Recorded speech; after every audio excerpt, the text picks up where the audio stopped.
Welcome to Drink Beer, Think Beer, the podcast that gets to the bottom of every pint. I'm John Holl, and a quick programming note. GABF is coming up soon, and if you plan to be in Colorado, here's a way to make your Great American Beer Festival experience even greater. Check out the Denver Rare Beer Tasting on October 10th. It's an incredible afternoon of beer passion, featuring an all-star list of craft breweries pouring amazing brews to benefit Pints for Prostates. This is a bucket list experience for a great cause. You'll get to try beers you won't find anywhere else and meet the men and women who brewed them. More information about the Denver Rare Beer Tasting, visit pintsforprostates.org. And All About Beer is pleased to be the media sponsor.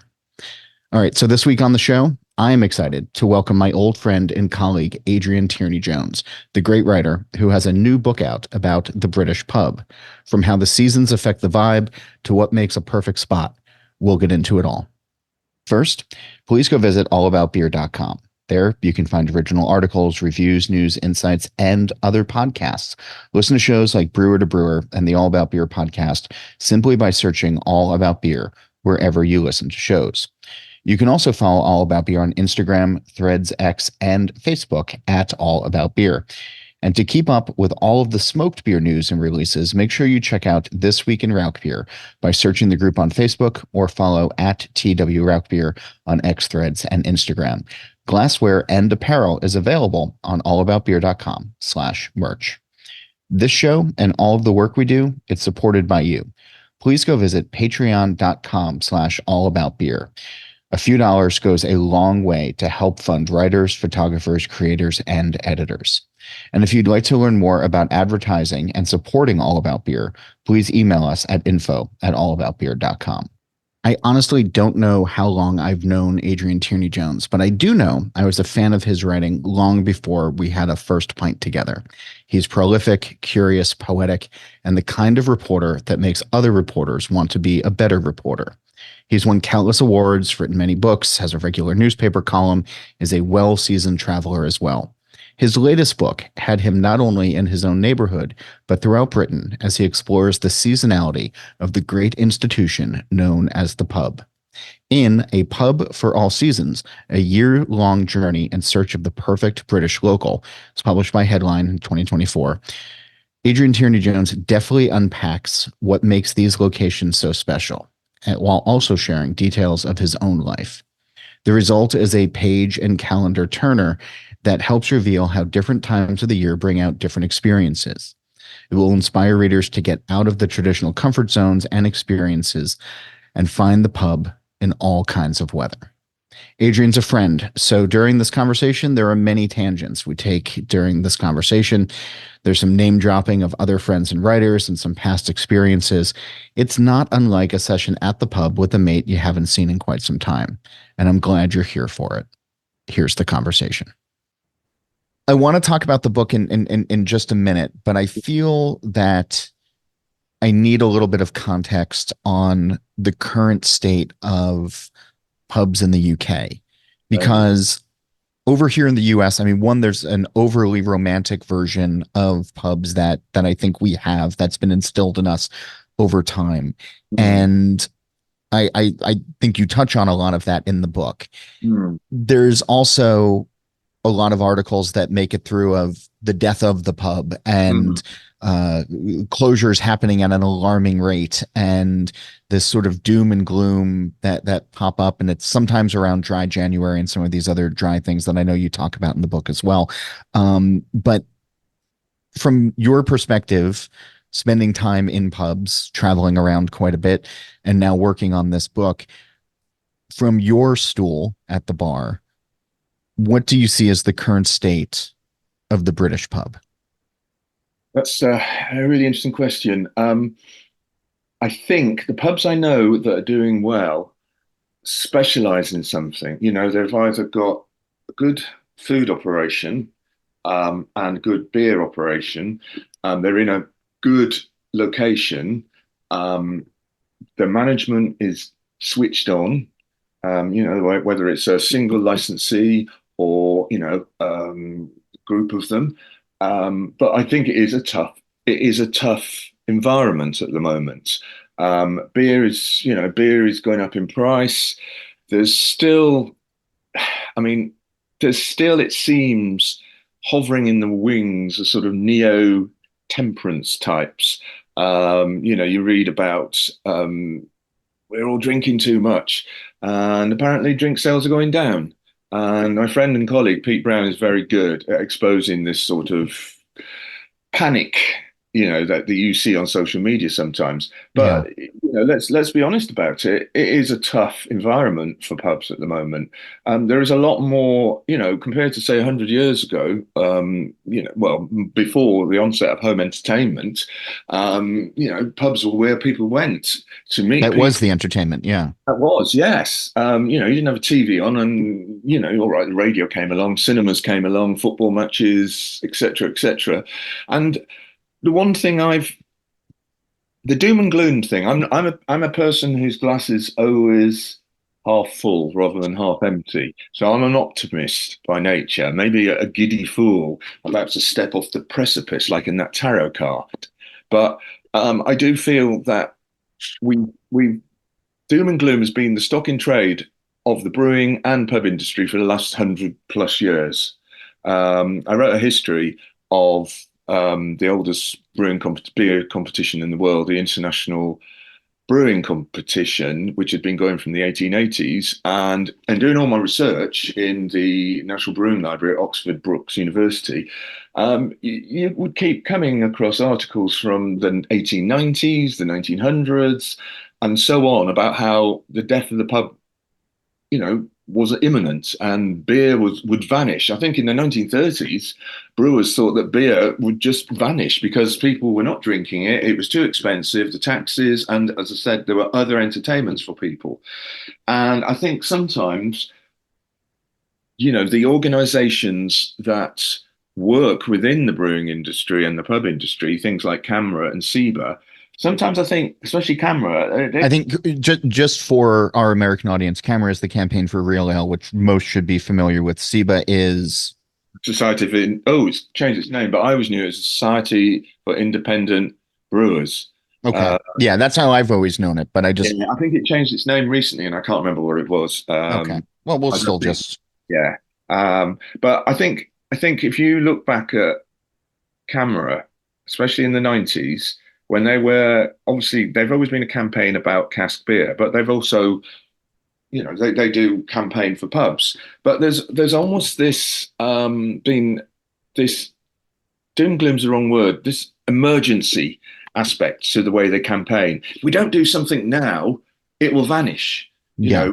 know, I'm trying to think what the phrase is for it. And it does feel like that in the brewing industry. It's all well, commentators on beer and everything. Maybe we've had, we 10 years ago it was all beer people are good people, and now it's like Yeah, oh it's yeah, and yeah. so There is some maybe soul searching that some of us did. Yeah. yeah, and exactly, and it may be the pendulum swung again, and at the moment, yeah, I mean you do hear about closed pubs. I mean I know of during the pandemic, two of the pubs I went to regularly closed. One of them, he just couldn't make it work, from what I understand. I'm not going to name it because I don't think it might be completely wrong, but this is what I've heard. While the other one, the actual landlord, wanted to change the pub into or the bar into a hair salon. So Sure. that sadly went. But then the guy that was the manager of the second pub that closed, the second bar that closed, he went and opened in was it 3 years ago or 2 years ago? He opened another bar in town in Exeter where I live, and that is doing really well. So there's been these. We have almost like a natural balance. Yeah, there are some really good places that go, but some good ones that emerge. And like my local pub is a tap room for a local brewery, but it's also, it sells its own beers, but also, great craft beers from the likes of Utopian, the lager brewers from out here, and Daya and Verdun, all those sort of breweries. But they also, and it's in an old 19th century warehouse, and they're doing really well. And at the weekend, I'm one of the locals grumbling because I can't find anywhere to sit, because they've also got a pizza van outside. So they've got this, really good pizzas, and so it's a Well, I it's mean, good definitely pizzas for Exeter, but yeah, that's fine. Yeah, and it's got good turnover, apparently, a really high turn, cash wise. So that is doing well. But in my travels throughout the book, um, I visited pubs that were busy, that were rammed. I visited quiet ones, but that was usually at 11 o'clock in the morning, because I'm a great devotee, not all the time, obviously, of what we call early doors, which is basically getting to the pub as soon as it opens before too many people get in, and you have that quiet. I do write about it in the book. Yeah, no, I'm personally a fan of that. Me too. I mean, obviously not every day, otherwise I wouldn't get any work done. Well, But mind you, having said that, you can work in the pub. Uh, yeah. I do. So I think going back to your question and my answer, I I feel like I might be almost like not coming down on one side or the other. I think there's a more nuanced picture than actually we see in social media. I don't think the pub trade is going to die. I don't think beer is going to vanish. I don't think people are going to stop drinking. We go through cycles in history and everything. It's like no one's watching TV anymore. Oh, they're watching loads of TV. Right. It's a bit like the Game of Thrones craze. All of a sudden people are writing books like Game of Thrones and TV series that come along, and then next thing you know, there'll be another thing. So, and TV is still there, or whatever you want to call it these days, multimedia experiences. Yeah. I think there is this aspect to some aspects of the beer writing media in the UK that is definitely doom and gloom. That can't see. Maybe I'm not realistic. Maybe I'm.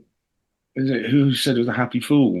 Voltaire or someone like that. Candida. Maybe I just think the best things are always going to happen. Um, but I expect to last the rest of my life. I expect to be drinking beer. I Uh, wonder though how much plays into this historical nature, right? Of, well, they've always been here, so they're always going to be around. I mean, I think of, some of the pubs that I know in London, and what's the one that Pete wrote about? The oh, George, Shakespeare's local. Yeah. Shakespeare Um, never went there. yeah. So when you have, what, say again? Shakespeare never went there, as far as I could work out. Sorry, Pete, I did write that in a review of the Telegraph. He said you never know, he might have. Yeah. Yeah. I'm surprised he's still talking to you. It's the whole title of the book, man. The but there's this idea of, well, there's places that have been around for hundreds of years. Mm, So how come, all of them aren't around for hundreds of years? And I think we're seeing that with breweries, even here in the US right now, mm. where, there's this idea of generational passing down or becoming bigger or growing or et cetera, et cetera. Whereas most restaurants in the US, if they last 10 years, that's a sign of a really good run.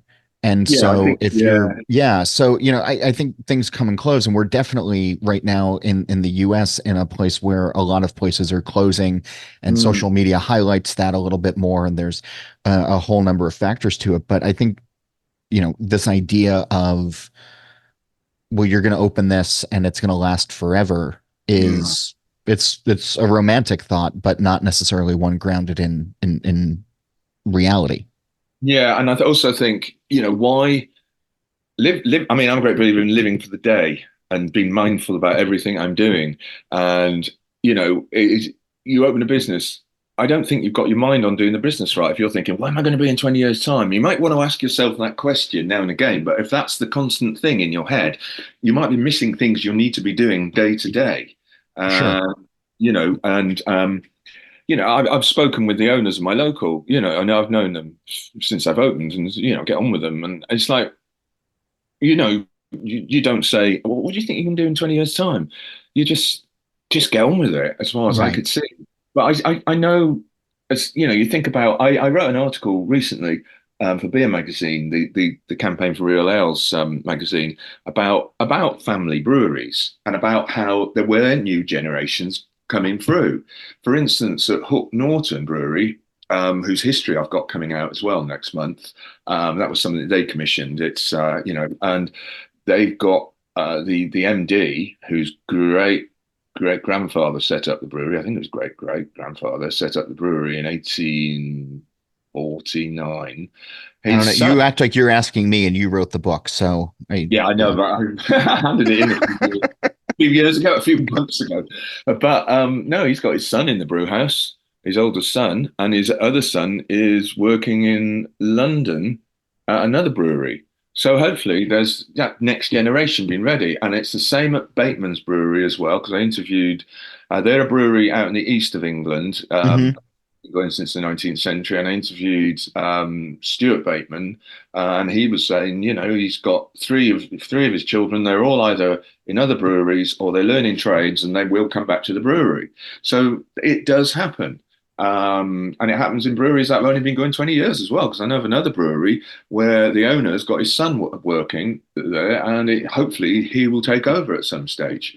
And so there is that thing amongst some people. But on the other hand, as we all well know, there's been people setting up breweries, and I'm sure it'd be the same as setting up bars that have basically within five, I think that thing's gone now, but within, you think about the breweries that sold for a lot of money, the Hmm. ones that basically set up and Some of then, the modern ones, yeah, yeah, I'm not naming any names, that's but that, fine. that whole thing of the big corporate brewers buying up places seems to have passed in the UK and in the US No, from what 100%, yeah. yeah, I mean, so yeah, going back to, your original question, I think it's a case of let's just live day to day, put roots down, and you don't know what the future holds. But Sure. as far as I'm, things are the pub trade is always been difficult. Um, you've got better people running it now. When I first started writing about beer, one of the things someone told me was, a pub where you go in and the landlord's sitting with his cronies playing cards and a pint in his hand ain't going to last because, you want someone who's fully focused on the business. Okay, so let me that's where I wanted to actually go because you mentioned before having good food, having beer, and management as well. So breaking that sort of down of not necessarily where the what the state is, but what does make a good pub? Like from those three things that you mentioned, like Mhm. going a little bit deeper on those three things. Is that the Trinity? Is that the triangle of success in your mind for running Well, a it good pub? Like what doesn't makes those include. things, if those things make a good pub, I what are think examples of people doing it right? Yeah. Well, I think the word that it emerged during the pandemic and the lockdowns, hospitality. I mean, hospitable. That's one thing. When you walk into a pub and you are greeted. It's not effusive. It's not like, "Hello, mate. How are you?" Blah blah blah. But it is hospitable. That's one. Secondly, as a beer drinker, I want a good selection of beer. I don't necessarily want 20 beers. Two, one, as long as they're in good condition, I want that. There's the feeling of the architecture of the pub for me. I like both modern bars which I feel comfortable in. And also, like the pub I was in yesterday afternoon in Exeter, the Hourglass, which has been there since the middle of the 19th century. And, you've got a bar in the middle. It's all wood everywhere. It's a symphony in wood, and it's quite narrow. And you find somewhere to perch, or you find a table, and that is comfortable. So it's all about the comfort. Whereas I went on to my local then, and that's in an old 19th century warehouse. Again, lots of wood, and I'm sitting on a stool next to a bar. And there's armchairs there if you want, but let people come in, get groups of people coming in, let them have the armchairs and everything. So there's the comfort aspect of things. If you like food, I mean, I don't tend to eat in pubs because I find it makes not enough room for the beer, gets in the way of the beer. But I'm I think I'm with you on that until the point where it's like, well, I've had too much beer. I probably should have had some food, and now I'm going to make really bad food decisions. But yeah. Oh, no, I don't do any of that anymore. What you mean, kebabs and everything at night? Oh no, I don't do any of that. Stop God, off I for a know. curry. Yeah. Oh Uh, no, I I feel remember. like we did that at some point in London, at like Yeah, after oh, some judging day or something at Parsons oh Green or gosh, something. yeah, But yeah. I definitely. I remember doing that. I remember being in oh God, where was it? Well, I was in Burton-on-Trent, and there were a bunch of brewers down there, and Stephen Beaumont was down there, and he said, "All right, we're all going to Stephen curry Beaumont. now," and I'm going, "No, no way, I'm not." And Pete went, and I think next day he's like, I don't feel very well." So yeah, no bad food choices for me. But This yeah, this is apropos of nothing. Were you with us when we took Stephen to some falafel place or kebab place in Brussels or in Belgium rather? was it Mons? Yeah. I'm not sure if I was. I might have said, "Oh, I'll stay in the pub while you go We and eat." we we brought him to a place and he was so offended by the very notion of it. And it's just such a happy memory Oh of God. mine just because of um his disdain for it. It was and then I think he really enjoyed it. So that's Oh it right. was a happy Okay. memory. I'll have to ask him Yeah. about that. Yeah. But anyway, this is the problem with this show when I have writers who are friends on because now it's just I can't stop laughing. I just want to say of your line that Shakespeare there's no proof that Shakespeare is actually there. I love that and I love that you wrote that in the Telegram. Yeah. Well, I did a review of Book Brew. I think the only book review I did for the Telegraph, and they butchered it as well. And I have to say, Telegraph. I'm sorry. I can't keep track of all your papers. Yeah. and yeah, it's a very good book. It's It really is a enjoyable. very good book. Yeah. There's a funny story in it about the beer writers with Roger Protz, and there's a fascist group having a meeting there for St George's Day, the National Front, and there was a notable fascist called Martin Webster there, and Roger being an old trot. Um, he was with someone else, I can't remember who, and they decided, I think we better leave. But Roger couldn't resist before leaving, "Goodbye, comrade." Saying that to this big old fascist guy, and then hoping that the bus they thought they'd get would be there. Oh God. Uh, that's Right. oh Roger. So all right. So we've talked a little bit about food and then but just when you say and I'm with you that I don't need a lot of taps, but I want things taken well care of. I want clean taps. I want clean glassware. I want somebody who might know a little bit about the beers. Because when I go into pubs in the UK and I'm not with you or Will or Pete or Roger or any of these Melissa, any great folks that I know locally, um, I'm out of my depth a little bit because I'm not inundated with it, Yeah. daily or regularly. So having some knowledge of it is pretty great. So in your mind, and I know there's different houses as well, of different places and different breweries that you can get at different places. But what do you look for a well-kept beer program? Well, I'm just trying to think about a pub I went into. I'd never been there before, and I don't know if I'll ever go there again. It was a good pub, but so I walked in. I'd first of all, I'd found it on TripAdvisor and the internet or something, and I liked the photographs of it. And so, what was I looking for? I was looking for a beer whose brewery I knew, and then I was looking for a certain beer style. I was also, if I've got time while I'm waiting, you try and see what other people are drinking. If they're if and also if there were three, I think there were three taps in this pub, and they were all local Scottish breweries, but they were all, they thought about their selection. It felt like it. It didn't feel like, right, let's get a cheap Doom bar. Let's get something that isn't very good as well. And then maybe I'll put in a really strong beer, which no one will drink, so it'll be going off. So, I think I was looking for a good selection between 4 and 5%. And obviously, if there's a 7% there, I'll go straight for that. And yeah, I think it's the vibe of the place as well. You don't want walking into a pub and you think, God, I should leave, actually. When people maybe they nod to you or something as you go to the bar, and they don't sort of stare at you as if you think, "What's wrong with me? Have I got a third eye or something?" And yeah, and then it's. I mean, I've done this when I go to bars in America. All right, I know a bit about American beer, and so I'm more likely to sort of, I'm thinking the last when I was there in 2015 in Vermont, not Vermont, no, oh God, where was I? Portland and places like that. I'm probably going for the beer style first, right? A beer style I like rather Sure. than, So I'd probably go for, I went into, oh God, they're gone now. This was I think it was in Seattle, or was it Portland? They had an IPA. They were an early craft brewery, one of the earlier ones from the 90s, and I can't remember what they were called. And sadly, they went about 2 years ago. And I just went, I thought, right, I'm going to go for the IPA. And it was a good choice. I don't know what other people were drinking. So that would be my suggestion.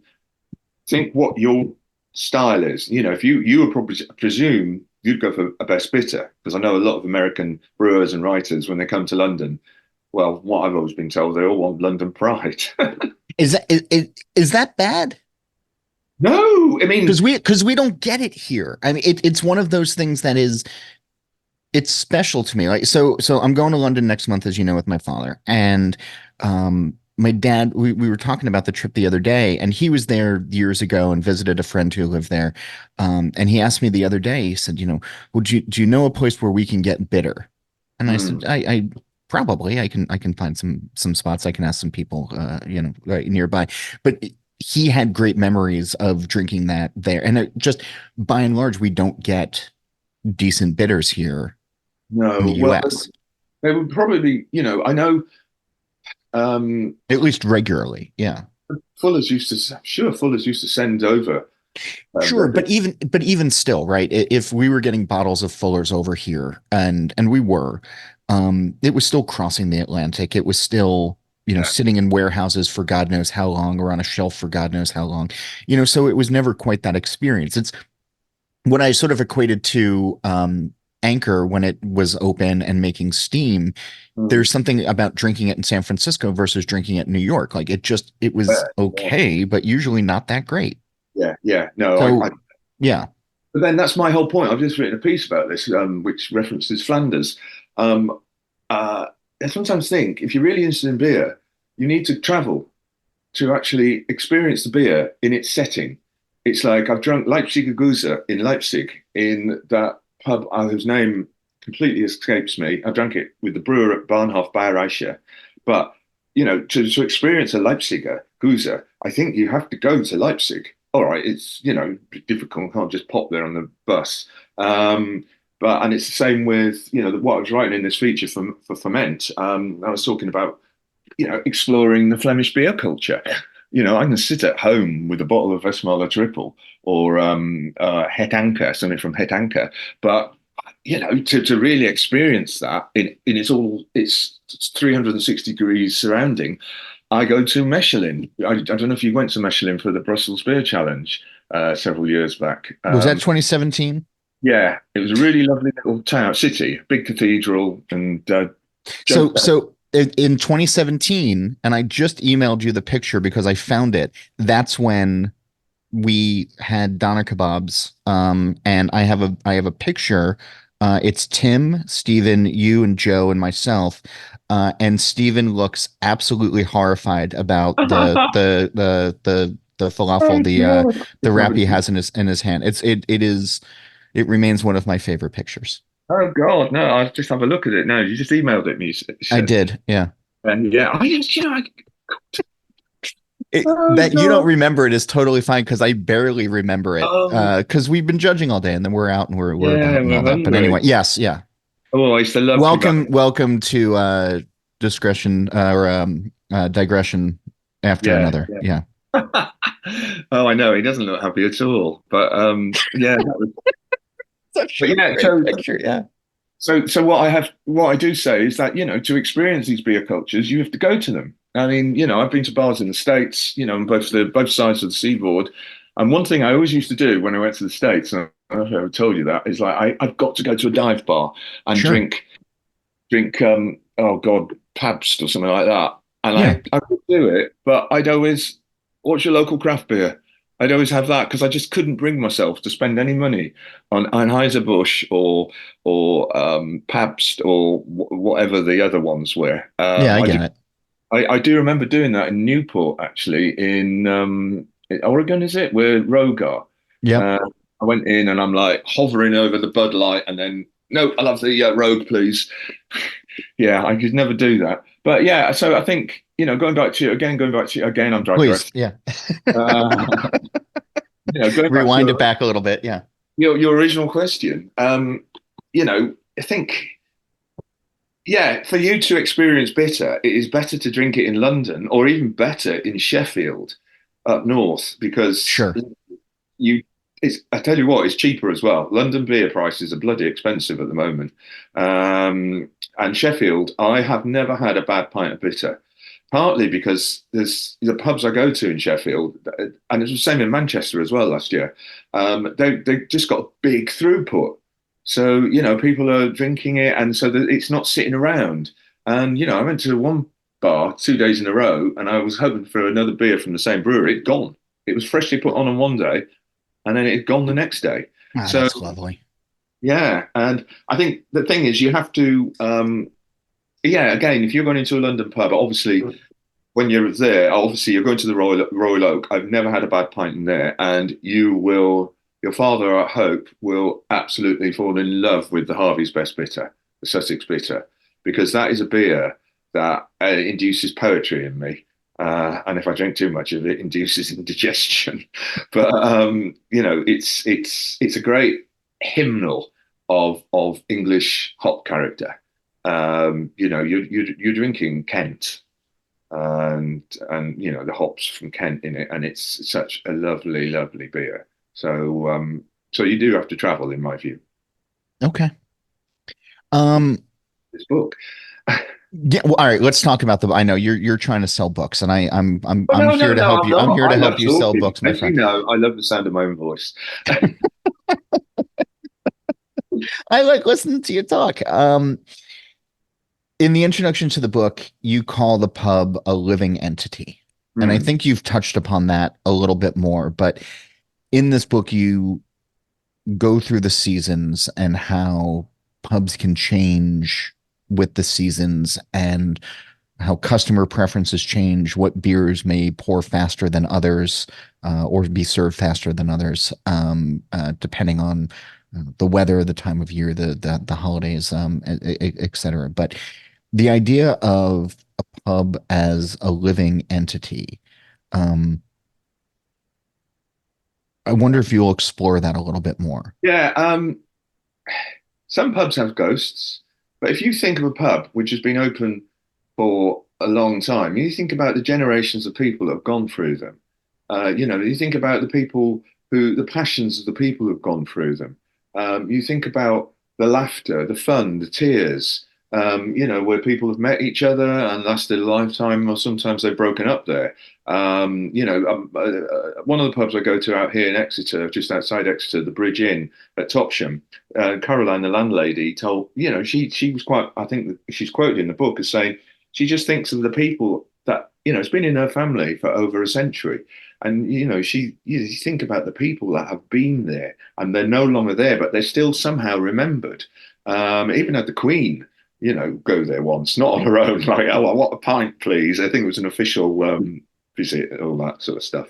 But, and I think, all right, you could say it's my imagination, but I've always felt there must be something in the atmosphere of a pub that's been left by all those people that have visited them down through the years. Even the newer bars and pubs. I mean, because pubs are generally, the best run pubs are happy places. And, you don't have to be a psychic investigator to think, well, people's moods and feelings somehow have been imprinted in that place. And there's a bit in it where I talked to a barkeep in a Manchester pub, the City Arms, and he says when he gets in on a Sunday morning to clear up before opening for lunchtime, it almost feels there's an atmosphere in the place. It's almost like you've had, if you're, because he was young and presumably this was like direct experience. He said it was like if you had a house party and you go downstairs next morning, it almost feels as people are still there, but they're not. Obviously, they've all gone. And so that's what I'm trying to say. And pubs, and the whole thing about the book is about the mood of a pub changes. The good pubs, not all pubs change moods. I mean, I think I do mention that I feel that Wetherspoons, which is a pub chain throughout the UK, well known for its reasonable price beers, and people spend all day in there, and its carpets as well. I feel because that's a chain that doesn't really change throughout the year. They might put some Christmas decorations up, but something like for instance, the bridge again, going back to the bridge, everyone's outside in the summer, and inside, maybe one person might sit in the parlour, but the sun streaming in, it's a brighter place in the parlour in the summer. Whereas as the autumn starts and going to winter, the fire is lit. People talk quieter. They're closer together, so there's more chance of people talking. That's what someone said to me about their pub was that during the colder months when people are indoors and they're closer together, there's more conversation going on. Because, whereas when we all go outside on a sunny day like today, we're in our groups or we're sitting on our own, like I invariably will be. And, we're sort of our own little islands, maybe. And that's what the book's about. It's about how, and I went around the country. I couldn't do as much as I'd like to, but I still spent quite a lot of my first advance just traveling, up north and Scotland and Wales and the west and the east and London and the south. And the whole point is you find stories as well. Stories change throughout the year. I was in one pub in Totnes, which is about half an hour's train journey from me. It's well known as the Narnia of Devon, which from what they called those films, Narnia. Sure, yeah. Yeah, because it's quite new agey. That's the word I was looking for. Anyway, someone in one pub I was in, he saw me writing down, "Are you a writer?" And I was going, yeah, I'm doing some research. And I think he said two lines of a poem about the river that flows through the town. It comes down from Dartmoor, the moor, Dartmoor, and it's called the Dart. And he told me about the folklore tradition that this river demanded a life every year. And I've written about stuff like this in the past, what they used to call dangerous rivers, Hmm. legends. So you're picking up that sort of stuff, and you're picking up people's.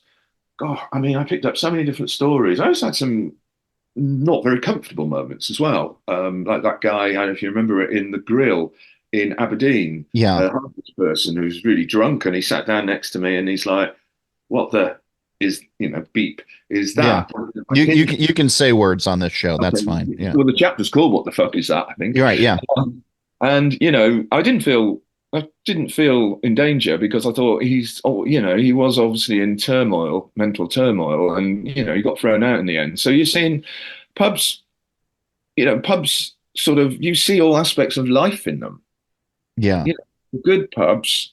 I mean, you can go into pubs that are like barns, and I'm not going to name it again. There's a pub here in Exeter that I've been in once, and there was, I mean, I think I ordered Heineken because there was nothing there I fancied. And even the Heineken had diacetyl in it. I only Oh had a, God. Yeah. So dirty lines and just yeah. yeah. And there was no one in there. And it was like 4 o'clock on a Saturday afternoon.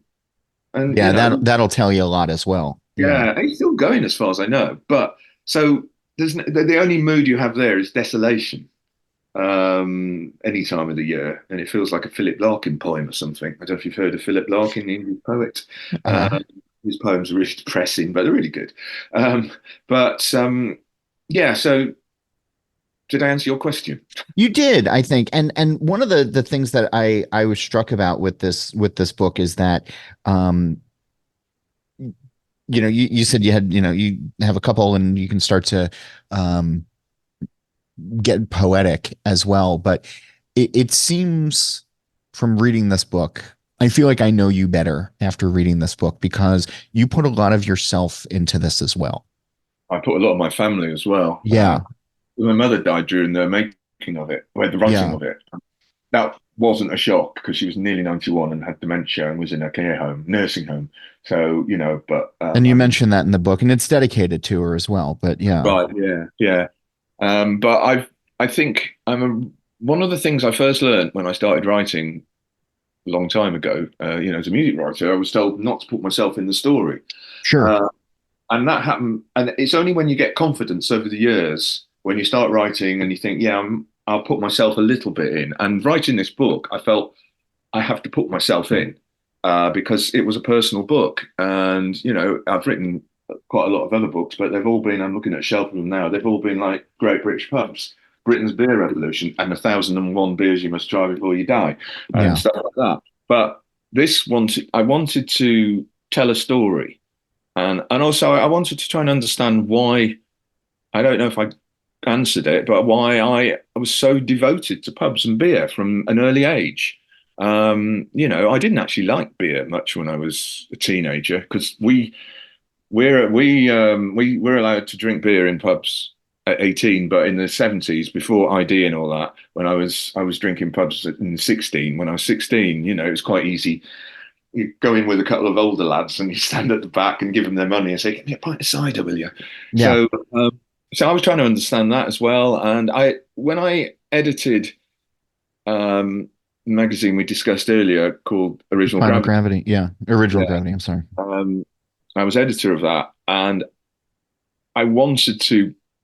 I always wanted my beer writing. I wanted to. Me and Pete used to talk about trying to change beer writing. Because when I first started writing about beer 25 years ago, Michael Jackson was, obviously the doyen, and then Roger was as well. But there was quite a lot of, and then we did this, and then we did that. And I Yeah. used to say it felt like it was an industrial trade magazine, like Laurie's Weekly or something. Yeah. No, it was pretty boring. Yeah. And it took me a few years before I got my voice. And I think it was when Pete turned up on the scene and Melissa, and we all used to hang out and we'd all find our own niches. And this is a natural progress for me. Because you know, I'm I used to try and write fiction many years ago. I mean, I always wanted to be a writer, and I've managed to make a living out of it, which is amazing when you think about it. But I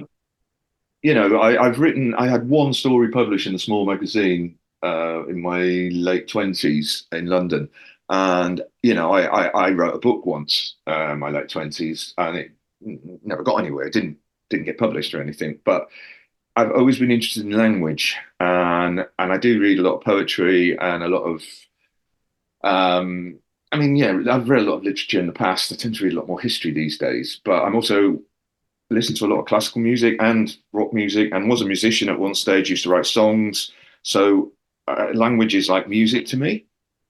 And once and then bringing in the family and everything, or my life, it just made sense because this is not just a book about pubs.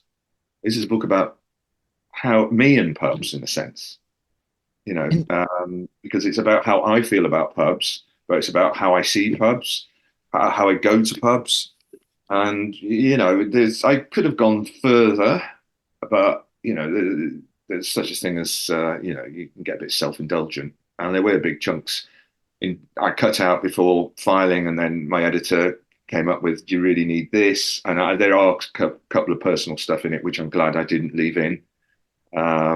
But it wasn't defamatory or anything. It was just, it might have been a bit cringy.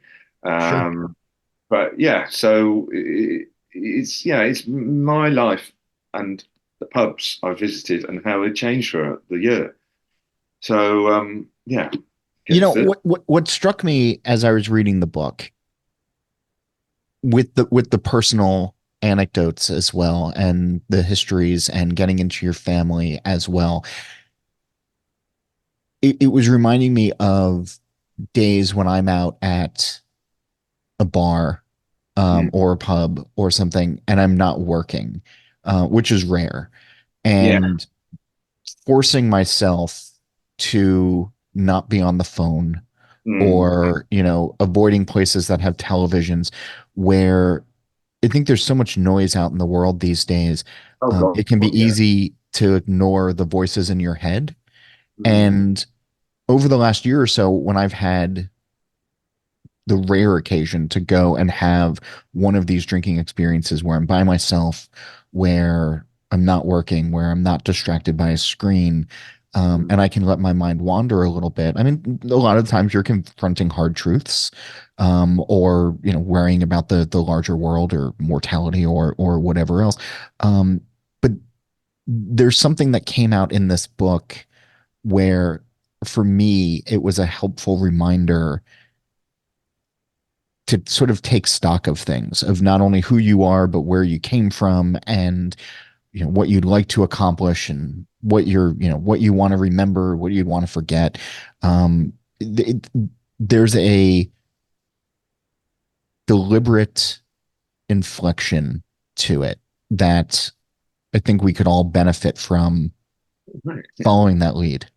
Yeah. Oh gosh, I don't know what to say. Thank you. I don't know. I mean, one thing I would say, going back to your idea of going to a bar and not working, I always have my notebook with me. Well, And sure, it's me too, but not necessarily work though, when I do. I just sometimes sit there and try and write, um, look around, write, and sometimes just go off on a tangent.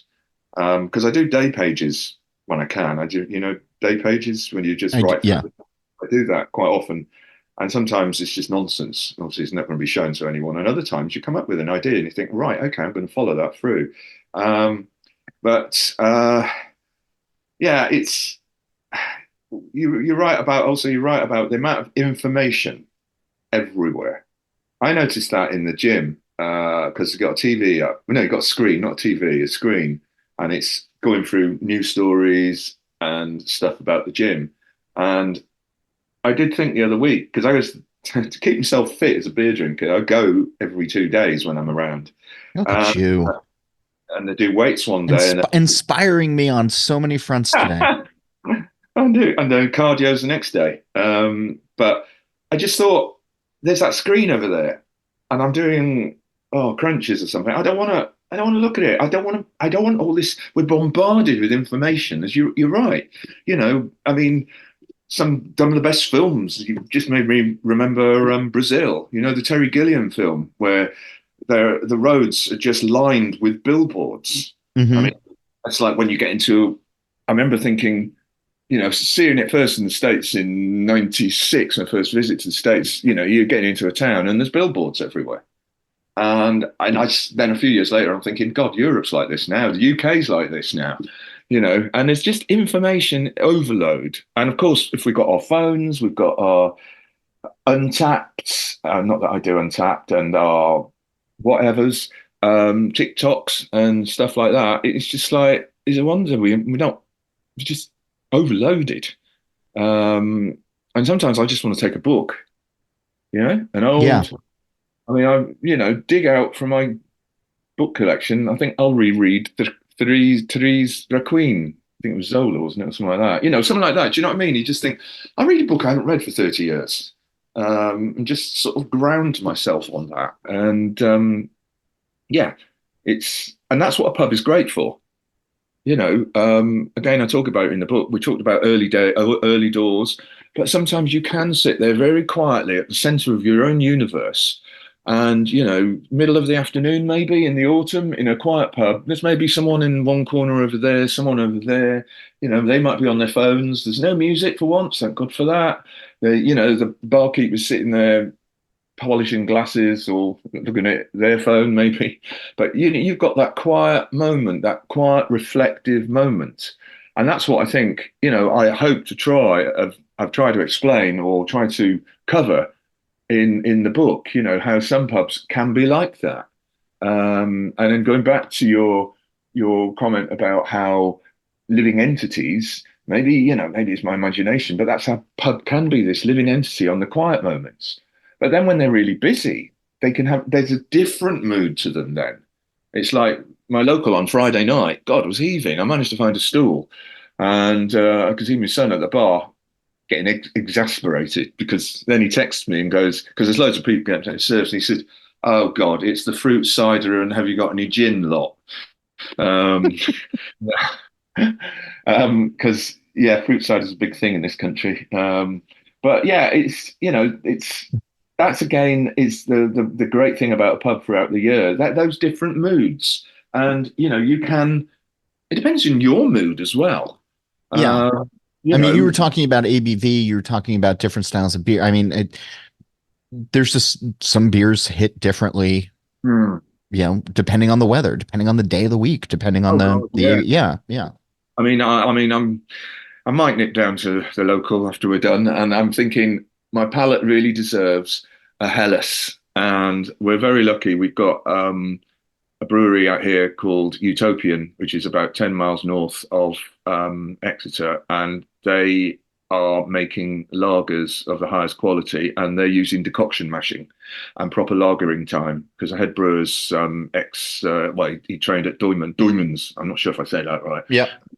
And so I'm thinking either their Helles or the brewery's own Helles, because they're both pretty good. A Helles, I think, will, because it's sunny here today now. It's been raining all weekend. So, yeah, so there are, but on another day, you might be more in a, it might be there's a wood fire, a log fire on in a pub, and it's pretty horrible outside, and you're thinking, I need something a bit more brooding, something a bit more darker, something a bit more maltier, maybe. Hmm. Uh, I mean, I drink a lot of lagered beers because I'm a big advocate of lagered beer, and I really love lagers. I find them there's a romance about lager, about its production that is on a par with, I don't know, Keats and Shelley, all those romantic poets of 200 odd years ago. But yeah, I forgot. I've just gone off on one. Well, let me ask you though, because one of the other things I wanted to talk to you about was obviously we spend a lot of time thinking about beer and surrounded by beer. But if it's a fruit cider or a gin crowd as well, again, my American idea of the pub is pints of bitter or, whatever I feel like drinking beer wise. Um, but there are other things on offer, and even if they might be a pain in the ass to serve, it's okay to drink other things at the pub, right? Oh gosh, yeah. I mean, you know, bitter, yeah, it's still there. But like for instance, I think the tap over the weekend, my local, I don't think it had a bit. It might have had a one bitter on, but it had a pale, it's cask beer, and then there was just like IPAs, sours, I mean, and lagers, and a West Coast pale, which had a malt character to it. Hooray! But yeah, there are. I mean, it's a bit like you go to the States. You're not going to just sit there and say, "Have I got you got an IPA, please?" I mean, I remember going to some bar in Columbus, and it was like, "Oh, Baltic Porter, yes, please." It was cold out there, but and that's the joy about our beer choice in over the last 20 years is that who'd have thought, I mean, I was who'd have thought all these different styles would be available in different pubs? I mean, Yeah. like, And in fairness though, I mean there are just a lot of folks who will just drink IPA all day. But oh yeah, yeah, and also, I mean, the pub I went to yesterday, the first one, yesterday Sunday afternoon. It's owned by a local brewery, Exeter Brewery. I'm not a great fan of their beers, but one beer they make called Darkness, a dark beer. It's not a stout, but it gets quite close to it. It's lovely, and I'm quite happy drinking that there. And I was yesterday because it was raining, and I thought, yeah, this is just for me. But then I was thinking, I'm looking at it on the shelf, Michael Jackson's New World Guide to Beer from the 80s, which was the first beer book I ever had. I got given it by the parents of a girlfriend at the time for Christmas. And I looked through it recently and I thought, do you know what? I really feel, I wish, and it's something I want to write about on my Substack. I really want to. You looked at everything. I know all the beers in it now, near enough. I've had them. I know enough of them. I visited some breweries, in Belgium, in the States, in across Europe. I mean, and I thought, I want to really. How do you recapture that innocence? How do you recapture that sense of wonder when you look at Michael's book and you think, Märzen, oh Lord, that sounds good. Even though now, I mean, I had a Märzen at the weekend from a Liverpool brewery. They sent me a couple of cans of it, and it's like, do you understand what I'm trying to say? I It's that do. you know, I, but you can't. You'll never go back. As Thomas Wolfe said, you can never go home again. Or wrote, actually, rather than said. Um, But there is that feeling, and I do remember in the late 80s when I really started learning about beer. Well, not learning, but just drinking it, especially on the European continent. A very close friend of mine was working in the Netherlands at the time, so I'd go and see him, and he was going, "Oh, you want to try this wheat beer, mate?" And then he introduced me to Duvel, which it's the only time I've ever drank 8 bottles of it, and never recommended that. Isn't oh God, Mm. felt rough the next day. But they were all new, and Michael was still writing in the independent newspaper, and he used to have like every Saturday you'd get it, and he'd have his beer column, and it was he'd had his little club, so you could basically order some beers that he'd written about, and it was great because I remember ordering some Bavarian wheat beers, and God, they were gorgeous, and I think that's a problem with beer. You become blasé. Our job. I don't know if you do. Sometimes I've often thought that's why I probably just drink lager now. I do drink others. I had a West Coast Pale yesterday, but I drink a lot of lager, and it's because I don't know. I'm not a great fan of all these sort of sweet shop beers, confectionery beers, sours that taste of. I'm trying to think of some chocolate chew sours that taste of dime bars or donuts or coconut pale ales. No, I'm all right, thanks.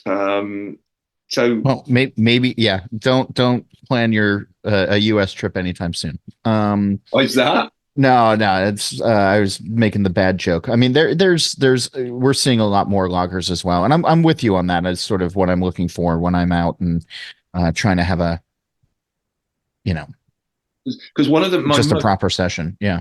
one of my most favorite bars during my visit in 2015 when I was on assignment for a travel magazine I drove, it was like, can you have an American road trip in 6 days? And I drove from Seattle. Well, I went to Seattle and then Tacoma, a couple of places along the coast, and then ended up in Portland. And one of my favorite bars, and it didn't last, Commons. Do you remember that? Oh, the brewery in Portland. Yes. Yeah, They just did European beer styles. yeah, it was great. I only had an hour there because I had to go and interview someone. And I'm like, oh my God, French farmhouse ales. And I remember talking to Jeff Olworth about it in January and I saw him in Prague. And that was, so that was It's a quite, different brewery now called Living House. It was a Modern Times for a little bit. Now I think it's called Living House. And I was there with Allworth uh, hmm, 2 years ago, and they right, were doing some really lovely pilsners. So really, yeah. yeah, Oh, I'm back in Prague next month, actually. Getting me. look at you. Um, Um, all right, before we get too far away from everything, I because this is talking about the seasons, and this is talking about how different months can bring up different things as well.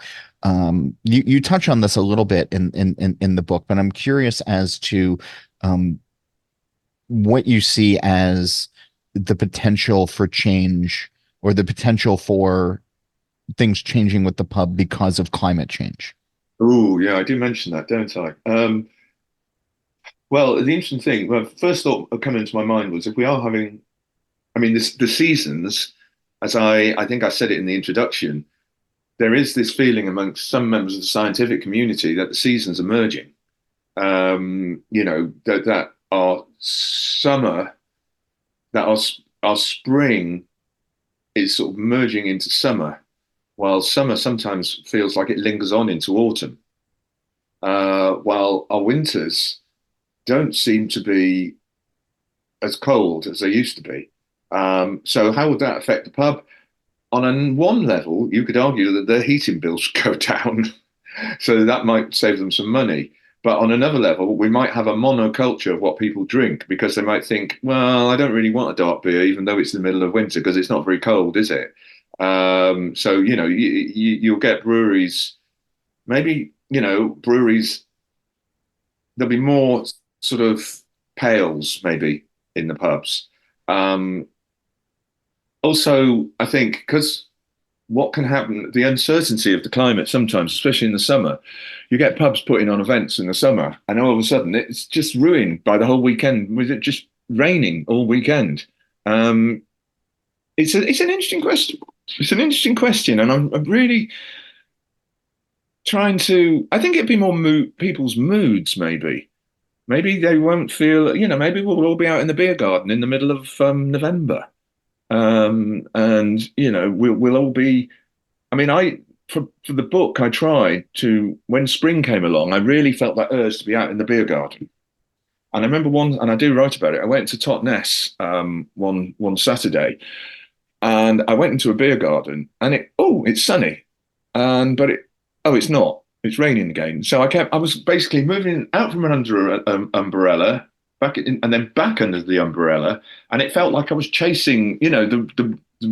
I just couldn't sit outside long enough. And another time in early March, I was sitting outside the bridge in Topsham, and me and another guy, everyone else was inside in front of a a log fire.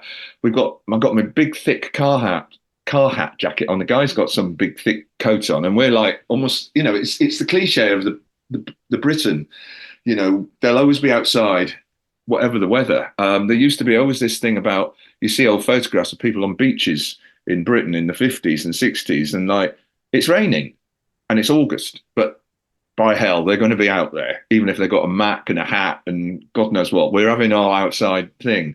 So how it will change with the pubs, maybe the mood will change. Um, but who knows? Obviously pubs, I mean, on a more basic level, obviously pubs near rivers might get flooded more, so that might mean pubs shutting up shop because it's like we can't, insurance will go up, so it might not be viable. So it could lead to pub closures. Um, on the other hand, it's the mood. Yeah, it's a very. I'm afraid I'm not. I haven't got my fortune crystal ball with me today.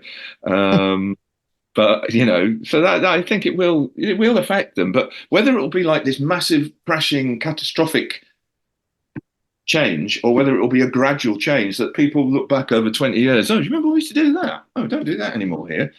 I mean, I'm thinking back. When did the first? At the moment the weather's been quite cool. It's sunny again today, but the weather's been quite cool for the last 3 or 4 days. And in the evening, when I've been walking back from the pub, I'm sniffing the air, trying to see who's got the first log fire going. I'm certainly not going to do it. I'd be a bit embarrassed. Hmm. And when I was in the Hourglass yesterday, that has a fire, and I half expected that to be on, because it wasn't very nice yesterday afternoon. But no, they hadn't lit it. But yeah, going back to your original question. There will be a gradual change, I think, and there will be a gradual change in the moods. There might be some positives, as I say, heating bills might go down for pubs. The styles of beers will change, maybe. Um, Yeah. Some could become waterfront properties. Yeah. yeah, waterfront ones, they're the ones that are going to, yeah, suffer. I mean, I remember where we lived before. I mentioned it in the pub. I mentioned the book. I'm not sure I mentioned the pub. In a town on Exmoor, about an hour from here, called Dolverton. I remember a pub I used to go to right by the river got flooded one night because heavy rain, and it was bringing down logs from the moors, and it blocked this old bridge, and so the water went over and straight into the pub, and that was a bit. But then there's this again, we've talked about people who look after pubs and the spirit of the licensee. They were open the next day. They had to close for a while once they got the insurance in, so they could, do repairs and everything. But they thought, no, we're a local asset, and we're going to open. And it was a bit damp in there, but everyone was in there, sort of saying, "Oh God, is everything all right?" and all that. So, it all depends on the licensee, And as I said earlier on, a good one will make a good pub. Good people make good pubs. So that gets me to the final question that I want to ask you. And on this particular podcast for a while now, I've been asking folks what I call the green door question. And the premise is there's a television show here in the US called The Good Place. And in the final season, they introduce a concept of a green door where the characters can walk through it and be anywhere doing whatever they want to be doing. And so if we had a green door on our plane of existence, and when this conversation ended, you could walk through it and be at any pub or any brewery in the world, where would you want to go? Who would you want to be with? And what would you like to be drinking? Oh, I think I wouldn't mind going through the green door. I'm not telling you I'm going with though. I would like to go through the green door and straight into the Lord Nelson in Southwold. As I went in, if I just popped my head out of the door, I would be able to hear the roar of the waves of the North Sea about 150 meters away. Back in the pub, I would have a perfect pint of Broadside, Adnams Brewery Broadside, and my friend would have the same. And we would sit there, and it would be quite a crisp autumn day as well. Can I do that?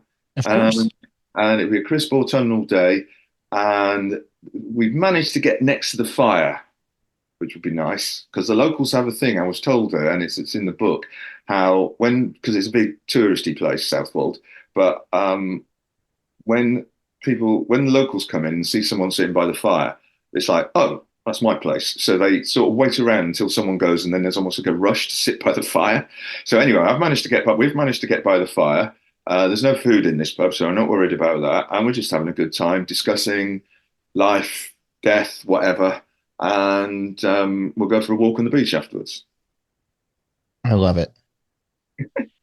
The book is called A Pub for All Seasons, a year-long journey in search of the perfect British local. Its author is Adrian Tierney-Jones. You just joined me. Thanks for writing this. Thanks for taking the time today. I'm sorry we didn't do this in person. No, I know. Well, one day. I know it's been far too long, and we can go find doner kebabs, and we'll bring Beaumont along. It'll be great. Don't do that one anymore. I'll stick with the beer. That's what I know. Sounds good. Great, thank you. What is your favorite British pub, and when do you like visiting? Let me know via email. It's John Holl, that's JOHNHOLL at allaboutbeer.com.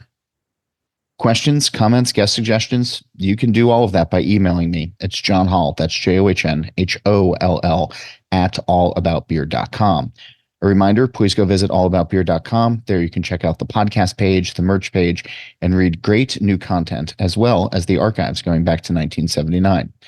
You can also follow All About Beer on social media at All About Beer.